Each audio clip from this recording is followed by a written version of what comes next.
할렐루야, 주님을 찬양합니다. 아멘. 우리 옆 사람과 인사하겠습니다. 하나님이 하십니다. 하나님이 하셨습니다. 하하하하 인사하겠습니다.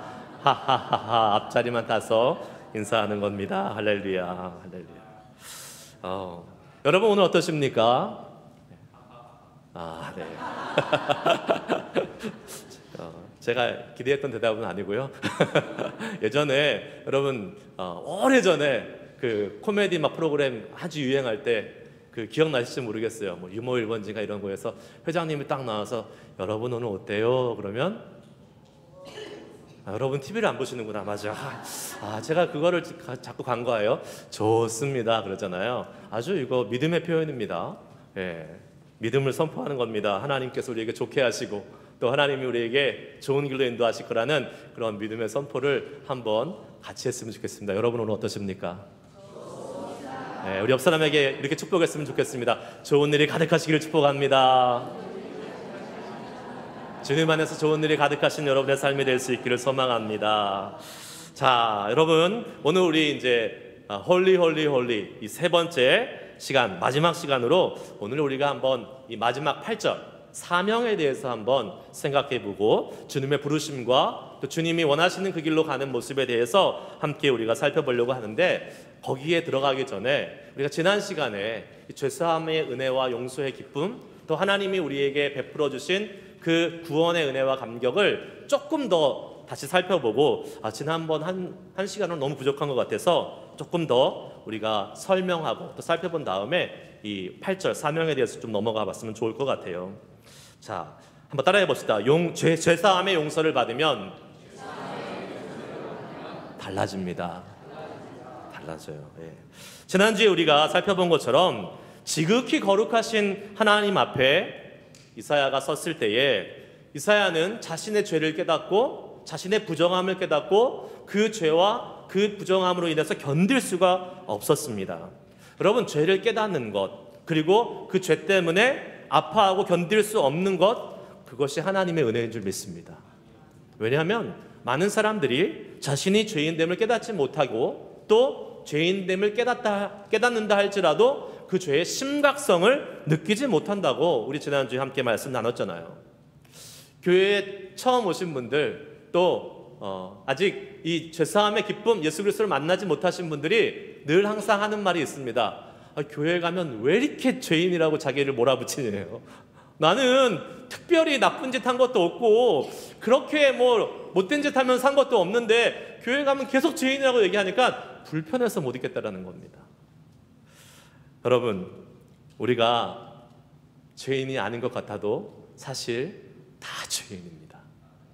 성경은 우리에게 분명히 말씀하고 있어요. 제가 이거를 한번 어떻게 하면 좀 비유적으로 쉽게 설명할 수 있을까 생각하다가 예전에 우리가 로마서, 팀 켈러 목사님 쓰신 로마서 그 말씀에서 한번 나눴던 그 예화가 생각났어요. 여러분, 왜 우리 모든 사람이 죄인인지 한번 곰곰이 생각해 보세요. 우리가 샌프란시스코 살잖아요. 근데 한국까지 만약 수영해서 간다라고 결심했다고 칩시다. 3명이 그런 말도 안 되는 결심을 했어요. 근데 첫 번째 사람은 수영을 하나도 못해. 그래서 이 샌프란시스코 피어 39에서 딱 점프해서 들어가면 어떻게 됩니까? 들어가자마자 죽죠. 물에 빠져 금방 죽습니다. 1, 2분 내에. 자, 두 번째 사람은 수영을 조금 배웠어요. 조금 할 줄 알아. 근데 잘하지는 못해요. 그럼 어떻게 할까요? 한 어느 정도는 가겠죠. 한 1마일 간다고 칩시다. 근데 1마일밖에 못 갑니다. 그리고 나서 어떻게 됩니까? 죽죠. 빠져 죽죠. 마지막 사람은 수영 선수예요. 너무 잘해. 올림픽 대표라고 칩시다. 그럼 이 사람은 어디까지 갈 수 있을까요? 한국까지 갈 수 있을까요? 아니요. 한국은 근처도 못 갑니다. 그냥 샌프란시스코에서 조금 가다가 한 5마일? 많이 칩시다. 10마일 가다가 힘이 빠져서 죽죠. 결국은 다 죽습니다. 무엇이에요? 그 큰 거리? 거기에서 그 사람들이 갖고 있는 수영 실력은 아무 소용이 없다는 것이죠. 여러분, 우리가 죄인인 것을, 그것도 아주 심각한 죄인인 것을 아직 깨닫지 못하고 있다면 마치 자기 자신이 내가 수영 선수니까 태평양을 건너갈 수 있다, 아무 문제 없다라고 자신하고 있는 사람과 비슷하다고 이야기할 수 있습니다. 하나님 앞에서 우리는요, 죄의 경중, 우리가 생각하는 경중은 있어도 모두 다 죄인이고 죄에 대해서 자유로울 수 있는 사람은 아무도 없는 것입니다. 로마서 3장 23절 말씀 같이 읽습니다. 시작. 모든 사람이 죄를 범하였음에 하나님의 영광에 이르지 못하더니. 아멘. 모든 사람이 죄인이라고 성경은 분명히 말씀하고 있습니다. 그리고 우리가 계속 살펴본 것처럼 그 거룩하신 하나님을 만나고 거룩하신 하나님 앞에 서게 되면 우리의 죄악이 너무나도 낱낱이 드러나게 되어 있습니다. 여러분, 한 사람도 예외 없이 샌프란시스코에서 한국까지 수영해 갈 수 없듯이 한 사람도 예외 없이 인간은 그 죄가 크고 작던지 간에 모두 죄인이기 때문에 하나님께 갈 수 없는 것입니다. 그것을 깨닫고 인정해야 돼요. 그런데 여러분, 우리는요 절대로 우리 스스로 죄인이라고 나는 심각한 죄인이라고 이 깨닫기가 참 어렵습니다. 그래서 우리에게 뭐가 필요하다고 그랬어요? 하나님의 영광을 직면하고 하나님을 만나는 것이 필요하다고 그랬어요. 그런데 우리가 죄인이기 때문에 하나님 앞에 우리 스스로는 안 나가요. 나가려고 하지 않아요. 그래서 하나님이 어떻게 하셨습니까? 우리에게 찾아와 주신 거예요. 할렐루야. 하나님을 우리가 만나야 된다고, 우리에게 찾아오신 하나님을 만나야 된다고 우리는 많이 이야기합니다. 우리가 어떻게 하나님을 만날 수 있습니까? 여러분, 어떻게 하나님을 만나셨어요? 우리가 하나님을 만날 수 있는 방법은 여러 통로가 있겠지만 가장 분명한 방법 중에 하나는 예배 가운데 임재하신 하나님을 만날 수 있는 것입니다. 그래서 여러분, 예배에 오신 것은 정말 잘하신 선택이에요. 하나님을 만나는 자리에 우리가 와 있기 때문에 그렇습니다. 그분의 영광을 경험하고 그분의 임재하심을 느끼게 됩니다. 결정적으로 말씀으로 하나님을 만나게 되어 있어요. 왜요? 하나님은 곧 말씀이시기 때문에. 요한복음 1장 1절 우리가 잘 아는 말씀이죠. 한번 읽습니다. 시작. 태초에 말씀이 계시니 이 말씀이 하나님과 함께 계셨으니 이 말씀은 곧 하나님이시니라. 아멘. 태초에 말씀이 계셨는데 이 말씀이 하나님과 계셨는데 이 말씀은 곧 뭐예요? 하나님이시다. 우리에게 말씀하고 있습니다. 말씀은 곧 하나님이에요. 말씀이 있는 곳에 하나님이 계십니다. 말씀으로 하나님을 만날 수 있습니다. 말씀이 선포되신 곳에 하나님이 일하시는 것을 경험할 수 있음을 믿으시길 바랍니다. 제가 2년 전에, 여러분 기억나실지 모르겠어요, 머리가 이렇게 막 빡빡 벗겨지신 이정훈 교수님의 영상을 한번 소개해 드린 적이 있습니다. 이정훈 교수님, 이분이 머리가 벗겨졌기 때문에 모습은 스님과 같은 모습을 갖고 있지만 지금은 목사님이 되셨습니다. 그때 제가 좀 한 4분짜리의 영상을 보여드렸는데 제가 한 번 더 보고 싶어서 오늘 한 2분 정도를 요약을 했어요. 근데 제가 이 영상을 보면 볼수록 항상 그분의 간증에 너무 많은 감동을 받습니다. 이분이 하나님을 만나는 순간 죄에 대해서 너무나도 절실하게 깨닫게 되고 그 죄를 해결해 주신 예수 그리스도의 사랑, 거룩하신 하나님의 사랑을 눈물로 간증을 하는 것을 보게 됩니다. 여러분 잘 아시듯이 이분이 어떤 사람이었습니까? 동국대 나온 사람이었어요. 불교 학교를 나와서 불교에 완전히 심취해 있고 기독교를 어떻게 하면 무너뜨릴 수 있을지 계속 비판하고, 심지어 기독교를 무너뜨리기 위한 기독교인들을 잡아넣기 위한 이 법을 만들어서 막 이렇게 입법하는 그러한 사람이었어요. 그러니까 이 사람이 기독교를 알아야 되기 때문에 이 예수 믿기 전에 이미 성경을 막 계속 비판적인 시각으로 읽었습니다. 성경을 막 얼마나 열심히 읽었는지 몰라요. 이분이 취미생활이 뭐냐면 기독교 방송 보는 거였어요. 예수 믿기 전에. 왜요? 목사님들이 무슨 헛소리 하는지 알아내서 비판하려고 걔 밥 먹을 때마다 기독교 방송을 봤대요.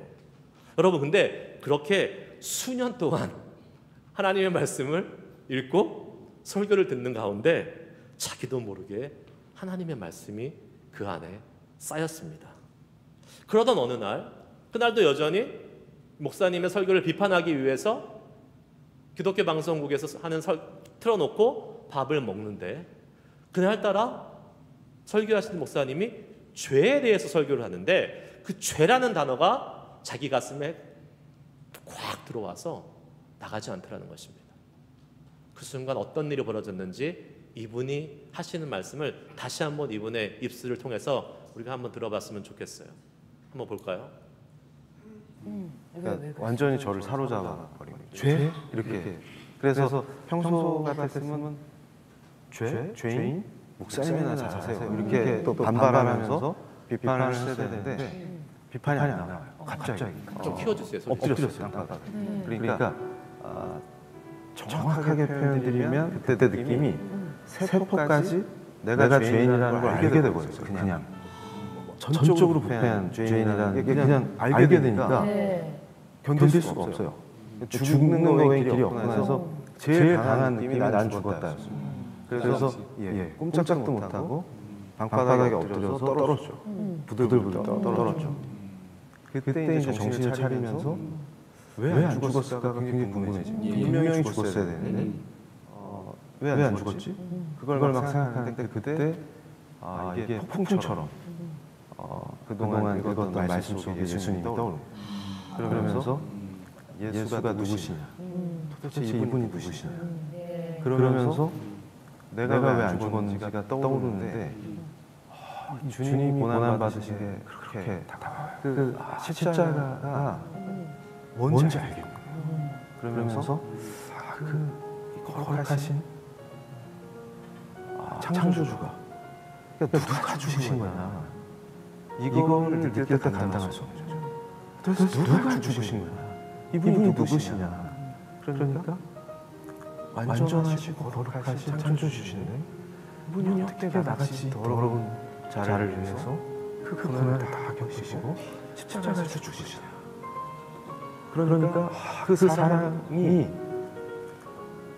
감당할 수가 없는 거예요. 그러니까 주님 어떻게 저처럼 더러운 죄인을 위해서 그 거룩하신 창조주를 죽으실 수가 있습니까? 당신은 누구십니까? 왜 저를 사랑하십니까? 이게 복받침이죠. 그래서 이제 다시 말할 수 있게 되니까 나의 주 하나님. 그게 생각나요. 못 작은 손을 같이 만져주시고 그래서 당신을 사랑합니다. 제가 지금부터 영원까지 당신을 따라가고 싶습니다. 당신이 저의 주님이십니다. 이게 고백을 하게 되죠. 이게 이분이 이제 회심한 다음에 한참 지난 다음에 간증하는 거예요. 그래도 가슴에 감격과 눈에 눈물이 가득하지 않습니까? 여러분, 죄사함의 은혜는 이런 것입니다. 그런데 이 죄사함의 은혜가 어떻게 온 거예요? 이분은 저는 믿어요. 하나님의 말씀이 그 가운데 자기도 모르게 쌓였어요.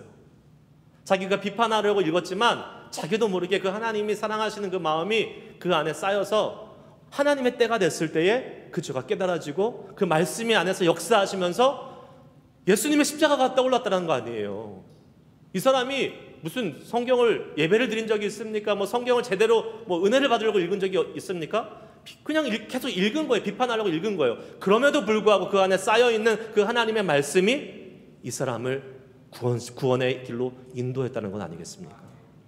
이분 지금 안수받아서 목사님 되시고 얼마나 정말 활발하게 활동하고 계신지 몰라요. 엘리트 중에 엘리트예요.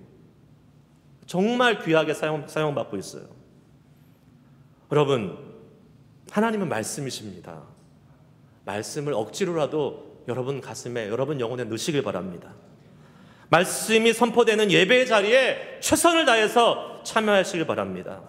살아계신 하나님의 말씀이 능력으로 나타나 우리가 하나님을 만나고 더 깊이 경험하게 될 것을 믿습니다. 할렐루야.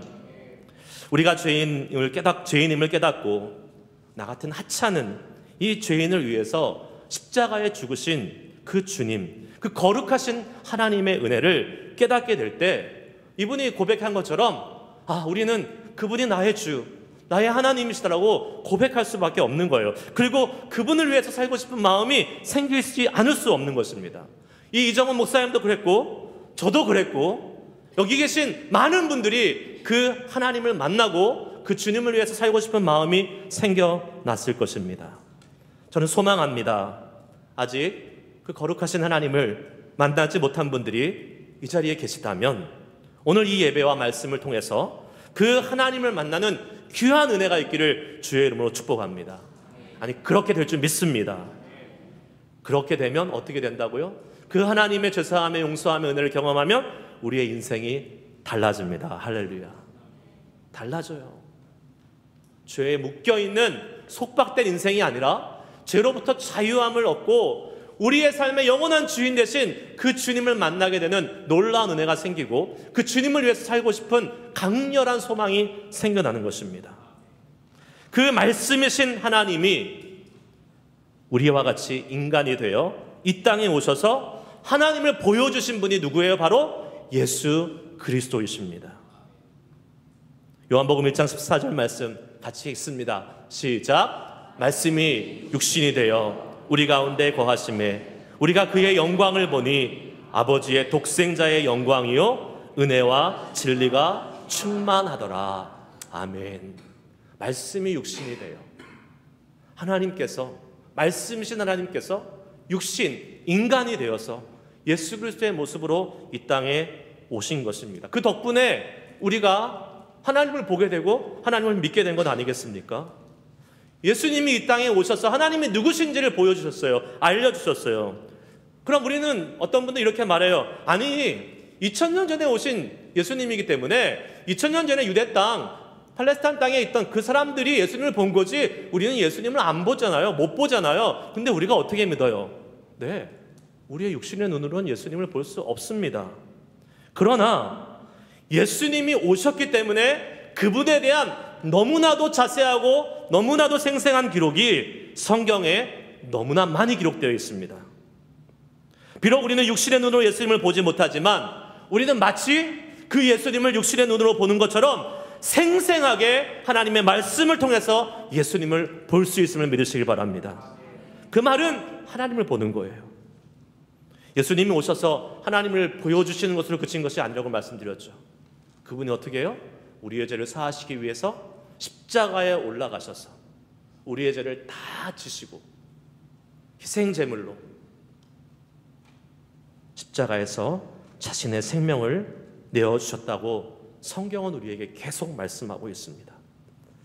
저는 소망합니다. 오늘 선포되는 말씀을 통해서 우리를 위해 십자가에 돌아가신 예수님을 더욱더 깊이 경험하는 시간 되기를 소망합니다. 그 예수님에 대한, 우리를 위해 십자가에 죽으신 예수님에 대한 그 감격과 그 은혜로 가득 채워져서 다시 한번 이 이정훈 교수님이 그 자신의 그 구원의 감격을 이야기할 때에 너무나도 감동스럽고 너무나도 그 은혜가 감격해서 눈물로 고백하지 않을 수 없는 그러한 은혜가 우리 가운데 다시 회복될 수 있기를 주의 이름으로 축복합니다. 두 번째입니다. 한번 따라해 봅시다. 거룩한 하나님의 일에 적극적으로 참여합시다. 네, 여기는 주님의 일에 적극적으로 참여합시다. 같은 말이에요. 자, 죄인은 우리가 용서를 받은 은혜가 있는 우리들이기 때문에 우리는 더 이상 그 은혜를 체험하면 자기를 위해서 살고 싶어 하지 않습니다. 나의 구원자 되시고 나의 주인 되어주시고 죽을 수밖에 없는 우리를 건져주셔서 새로운 생명, 풍성한 하나님의 삶을 살게 하신 그 하나님을 위해서 살고 싶은 소망이 생기는 것이지요. 그 하나님을 기쁘시게 할 수 있는 것이 무엇인지, 그분의 마음이 어떠한지, 그분의 생각이 어떠한지, 그분이 원하시는 것을 알고 싶어지는 것입니다. 그래서 이 구원의 은혜를 받은 사람, 하나님의 은혜를 깊이 경험한 사람들의 첫 번째 반응이 무엇인지 아십니까? 하나님의 음성에, 하나님의 말씀에 귀를 기울인다라는 것입니다. 그 하나님의 생각을 알기 위해서, 그 하나님의 우리를 향하신 뜻과 하나님이 무엇을 기뻐하시는지를 알기 위해서 부단히 하나님의 음성을 듣기 위해서 귀를 기울인다라는 거예요. 여러분, 우리가 철들기 전에는 부모의 말씀에 귀를 기울이지 않습니다. 건성으로 듣죠. 그러나 우리가 부모님의 은혜를 깊이 깨닫고, 우리 부모님 정말 애쓰신다, 나를 위한 부모님의 사랑을 깨달은다 하면 어떻게 돼요? 부모님이 무엇을 기뻐하시는지 계속 부모님의 그 말씀에 귀를 기울이려고 노력하는 것과 비슷하다고 볼 수 있어요. 이사야가 그랬어요. 거룩하신 하나님을 만나고 그 죄사함의 은혜를 깨닫고 나니까 그 다음에 이사야가 한 것이 뭐예요? 하나님의 목소리를 들었다고 성경은 기록하고 있습니다. 8절 말씀 다시 읽습니다. 시작. 내가 또 주의 목소리를 들으니 주께서 이르시되 내가 누구를 보내며 누가 우리를 위하여 갈꼬 하시니 그때에 내가 이르되 내가 여기 있나이다 나를 보내소서 하였더니. 아멘. 이사야 선지자가 하나님의 목소리, 즉 하나님의 말씀을 듣게 됩니다. 저는 우리도 마찬가지라고 생각해요. 우리가 하나님을 기쁘시게 해드리고 싶고 하나님의 뜻대로 살아가고 싶으면 뭘 들어야 돼요? 하나님의 말씀을 들어야 됩니다. 하나님의 음성을 들어야 돼요. 말씀을 들으십시오. 그러면 성경은 우리에게 말씀을 들으면 믿음이 생긴다라고, 믿음이 자라난다라고 말씀하고 있어요.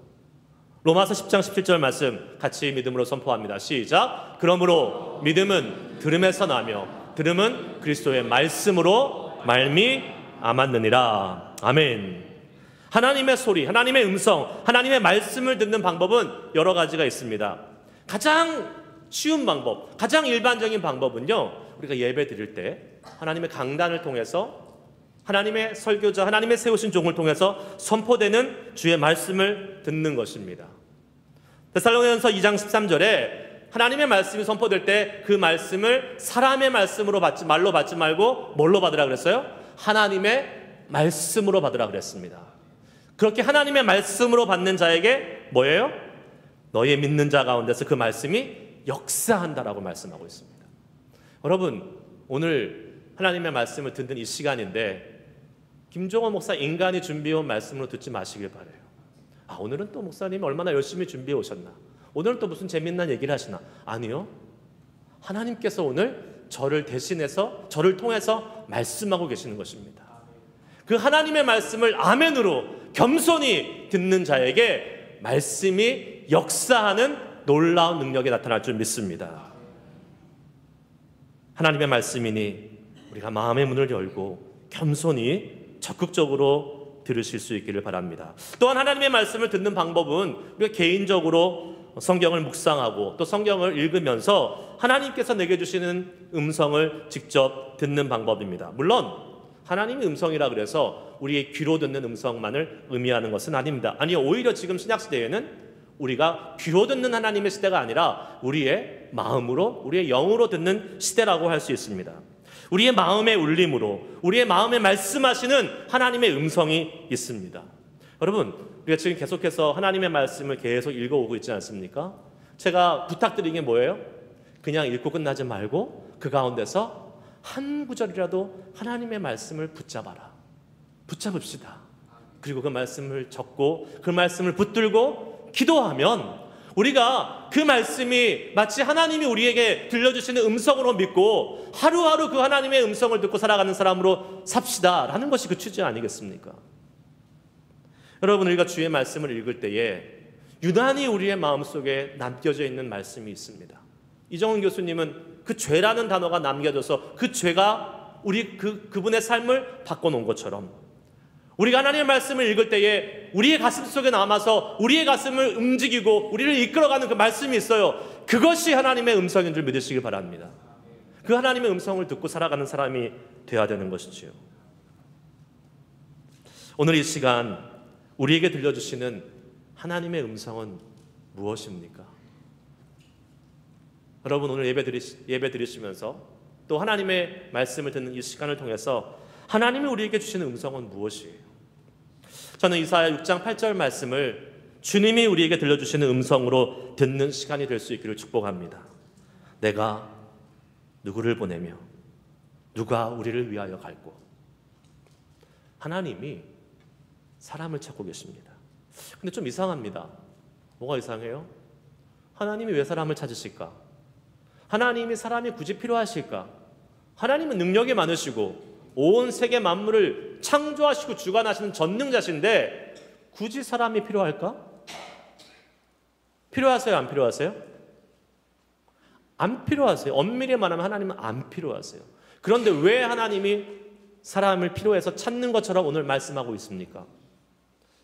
즉 하나님이 이렇게 사람을 찾으시는 것은요, 하나님을 위함이 아니에요. 그것은 철저히 부르심을 받는 그 사람을 위함입니다. 말씀드린 것처럼 하나님은 얼마든지 혼자 모든 일을 다 행하실 수 있는데 하나님이 사람을 찾으시는 이유는 그 부르시는 그 사람을 통해서 그 사람을 부르셔서 이 하나님의 위대한 창조주 하나님 거룩하신 전능자가 행하시는 이 놀랍고 위대한 일에 동참하여 그 영광을 누리게 하시려고 하는 하나님의 위대한 계획이기 때문에 그렇습니다. 하나님을 위해서 아니에요. 우리를 위해서예요. 제가 대학생 때 합창단, 남성 합창단 했다고 말씀드린 적이 있죠. 남성 합창단이 했었어요. 근데 흔하지 않아요. 남성 합창단이 뭐 몇 개 있는 것 같아요. 대학교에. 그래서 그 섭외를 많이 당했어요. 예를 들면 방송국에서 하는 뭐 프로그램에 나가서 이렇게 같이 뭐 노래도 하고. 그런데 가장 큰 무대가 어디였냐면 대종상 시상식이었어요. 대종상. 안 가보셨죠? 아무도? 전 대종상 무대에 선 사람입니다. 여러분, 대종상에 이제 저희 그 합창단이 초대가 됐어요. 섭외가 된 거죠. 가서 이렇게 가는데 제 마음이 설레더라고요. 야, 그래도 한국에 권위 있는 영화제인데 거기에 물론 뭐 저는 이렇게 그 뒤에 배경 중에 한 사람으로 서 있긴 하지만 그래도 야, 거기 가는 게 참 좋다, 영광스럽다 이런 마음이 들더라고요. 막 설레요. 너무 좋아요. 빨리 가고 싶고 간 김에 연예인도 보고 싶고 그래서 진짜 제 옆에서 화장실에 갔는데 제 옆에 안성기 씨가 이렇게 소변 보고 있더라고요. 안성기 씨랑 같이 소변 본 사람이에요. 제가 네, 연예인도 많이 봤어요. 근데 참 이 전국적인 또 이렇게 아주 권위 있는 영화제에 와서 그래도 뭐 노래 한번 부르고 같이 이렇게 있다는 게 너무 영광스러운 거예요. 그리고 끝나고 나니까 막 전화가 와요. 야, TV에서 너 얼굴 봤어. 막 친구들이 전화가 오는 거예요. 여러분, 세상에서 유명한 행사를 참여하는데도 이렇게 뿌듯하고 좋은데 우리를 구원해 주신 이 정말 아까 본 영상에서 감격스럽게 죽음에서 구원해 주신 이 죄의 이 속박에서 구원해 주신 그 하나님의 위대한 일에 참여하는 그 기회를 우리가 얻는다면 여러분, 우리는 얼마나 감격스럽게 얼마나 영광스럽게 그 일에 참여해야겠습니까? 주님이 주신 이 영광스러운 기회 앞에 우리는 어떻게 반응해야 됩니까?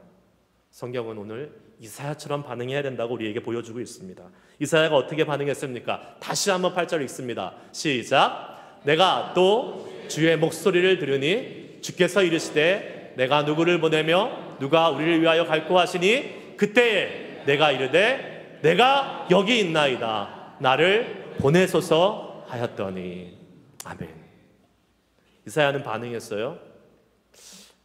주님, 내가 여기 있나이다. 나를 보내소서. 이사야같이 주님이 찾으실 때에 적극적으로 주님의 그 부르심에 반응하시고 지원하시고 자원하시는 여러분이 될 수 있기를 축복합니다. 여러분, 입장 바꿔놓고 한번 생각해 보세요. 여러분이 만약에 하나님이신데 여러분이 하나님이시라고 생각해 봅시다. 그런데 누구를 찾아요. 같이 함께 일하고 싶은 사람을 찾아요. 그런데 그때 누가 이사야처럼 주님, 저요. 제 여기 있으니까 저를 좀 보내주세요. 저를 사용해서요. 이렇게 나오는 사람이 있다면 어떤 마음이 들까요? 넌 아니야. 이럴까요? 아니에요. 얼마나 기특하겠어요. 얼마나 대견하겠어요. 하나님 얼마나 마음이 좋으시겠어요, 여러분. 왜냐하면 요새 주님을 위해서 적극적으로 자원해서 나아간 사람들이 참 적습니다. 찾기 어려운 시대예요. 특히 한국 사람은요, 성격상 잘 그 자원하는 걸 잘 못하잖아요. 이게 사양이 미덕이잖아요. 그래서 미국에서 와도 이렇게 뭐 밥 먹으러 갈래요? 그러면 배고픈데? 아니요. 배고파 죽겠는데? 아니라고 그래요. 또 한 번 물어봐도 아니라고 그래요. 한 3번 물어보면 가죠. 이렇게 한국 사람들이 이렇게 반응해요. 우리는 지금 한국에 살고 있어요? 미국에 살고 있어요? 미국에. 로마에 가면 로마법. 미국은 미국은 먹고 싶으면 먹고 싶다고 얘기해야 돼요. 먹으러 갈래요? 아니요. 그러면 못 먹습니다. 굶어요. 여러분, 하나님 앞에 우리가 헌신하며 나아갈 때에 하나님과 밀당 안 했으면 좋겠어요. 그냥 스트레이트하게 하나님, 나 주님께 쓰임 받고 싶어요. 내가 주님을 위해서 먼저 하고 싶어요 하고 자원해서 나아갈 수 있는 우리들이 될 수 있기를 축복합니다. 예. 말씀 마치기 원합니다. 우리가요, 죄사함의 은혜와 기쁨을 얻은 자라면 주님이 기뻐하시는 일이 무엇인지 주님의 음성에 귀를 기울이며 살아갈 수 있는 사람이 되어야 될 줄 믿습니다. 분명한 사실은 오늘도 하나님은 우리에게 말씀하세요. 여러분이 원치던 원치 않던 오늘 이 강단을 통해서 선포되는 말씀으로 여러분에게 말씀하십니다. 그리고 주님의 말씀을 들고 갈 자를 찾으세요. 보내기 원하십니다. 그 주님의 부르심에 저는 우리 모두가 다 적극적으로 자원하기 원합니다. 제가 목회를 하면서 기쁜 순간 중에 하나가 언제인지 아세요, 여러분? 교회 어떤 사역을 이렇게 하는데 사람이 같이 이제 필요해요. 일할 사람들이 필요해요. 그런데 자원해서 와서 목사님, 저희가 뭐 할까요? 뭐 하면 돼요? 이렇게 저한테 표현해주고 같이 함께 동참해 주려고 하는 사람이 너무 감사하고 너무 기뻐요. 하기 싫은 사람 억지로 데려다가 일하면 그 사람도 힘들고 저도 힘들잖아요. 그래서 저는요, 억지로 시키고 싶은 생각이 전혀 없습니다. 여러분, 저는 한 번 물어보고 안 물어봐요. 그러니까 한 번 물어볼 때 잘하세요. 하나님도요, 사실 억지로 시키지 않으십니다. 이사야 하나님이 모가지 비틀어서 이렇게 데려와서 시킨 거 아니잖아요. 하나님이 하시는 음성을 들려주셨어요. 내가 누구를 보내며 누가 우리를 위하여 갈고, 그 말은 뭐예요? 너 반응해라. 너가 갔으면 좋겠다 라는 하나님의 프로포즈 아니겠습니까? 하나님은 자원하는 자를 기쁨으로 사용하십니다. 믿으십니까? 제가 오래전에요, 예배 담당 목사로 어떤 교회에서 부목사로 사역할 때 예배 이렇게 반주하시는 자매님이 계셨어요. 그 자매님이 오랜 기간 동안에 저한테 와서 계속 반주하는 게 힘들어요. 목사님 너무 힘들어요. 그 말은 뭐예요? 그만두고 싶다는 말로 저도 들었어요. 그래서 저는 힘드니까 뭐라고 얘기했겠어요? 그만두세요 라고 얘기했죠. 그랬더니 그분이 서운해요 라고 얘기했어요. 아니, 어떻게 하라는 겁니까? 힘들다고 해서 그만두라고 했더니 서운하다고 하고, 계속하라고 하면 힘들다고 하고, 도대체 어쩌란 말이에요? 저는 하나님이 아니잖아요. 몰라요, 그 마음을. 주님의 일은 저는 그렇게 하는 게 아니라고 생각합니다. 주님의 일은 기쁨으로 자원하는 마음으로 해야 되는 것입니다. 우리 같은 죄인을 용서하시고 하나님의 위대한 일에 참여하게 해주신 그 은혜에 감사하며 적극적으로 주님의 일에 나아가는 거예요. 밀당하는 거 아닙니다. 저는 오늘 이 시간 주님이 저와 여러분 한 사람 한 사람을 부르고 계신다고 믿습니다. 말씀을 통해서 이미 부르고 계세요. 아직 예수님을 모르시는 분 계시죠? 하나님이 여러분을 구원의 자리로 부르십니다. 예수 믿어볼까 말까? 간보지 마시고 기회가 왔을 때에 그 예수님을 붙잡으십시오. 그 예수님을 믿음으로 선포하고, 나의 구주, 내가 예수님을 믿어보고 싶습니다. 성경에 나온 수많은 사람들, 이 자리에 있는 수많은 사람들이 그 예수님을 믿고 그 예수님으로 인해 감격하고 그 인생이 달라진 것처럼 내 인생도 예수님 믿고 달라지길 소망합니다. 그 주님의 부르심에 반응할 수 있기를 주의 이름으로 축복합니다. 이미 예수님을 믿으신 분들, 주님을 위해 일할 헌신의 자리로 주님이 부르시는 그 부르심에 나아가시길 바랍니다.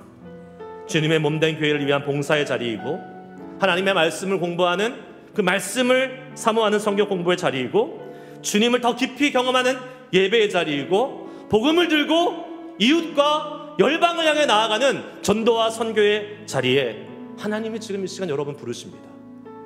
여러분 어떻게 하시겠습니까? 아직 아니에요? 할 사람 없으면 제가 갈게요? 아니에요. 주님, 제가 여기 있사오니 나를 보내소서, 나를 사용하셔서 그렇게 주님 앞에 자원하며 헌신하며 나아가는 자를 하나님이 기뻐하시고 그 사람을 사용하셔서 주님의 위대한 일을 경험하게 하실 줄 믿습니다. 오늘 여기 계신 저와 여러분 한 분도 빠짐없이 그 주님의 위대한 일을 경험하는 귀한 은혜가 있기를 주의 이름으로 축복합니다. 그 믿음을 가지고 우리 마지막으로 한 번 더 이 찬양 부릅시다. 하나님의 부르심엔 후회하심이 없습니다. 그 부르심을 통하여 우리를 가장 좋은 길, 가장 완전한 길로 이끄셔서 하나님의 그 놀랍고 위대한 주님의 사랑과 은혜를 경험하게 하실 이 하나님의 부르심에 우리가 반응하며 순종하며 나아가는 자 되기를 소망합니다. 우리 결단하며 우리 찬양 부르시며 주님 앞에 기도하기를 원합니다. 함께 찬양하십니다.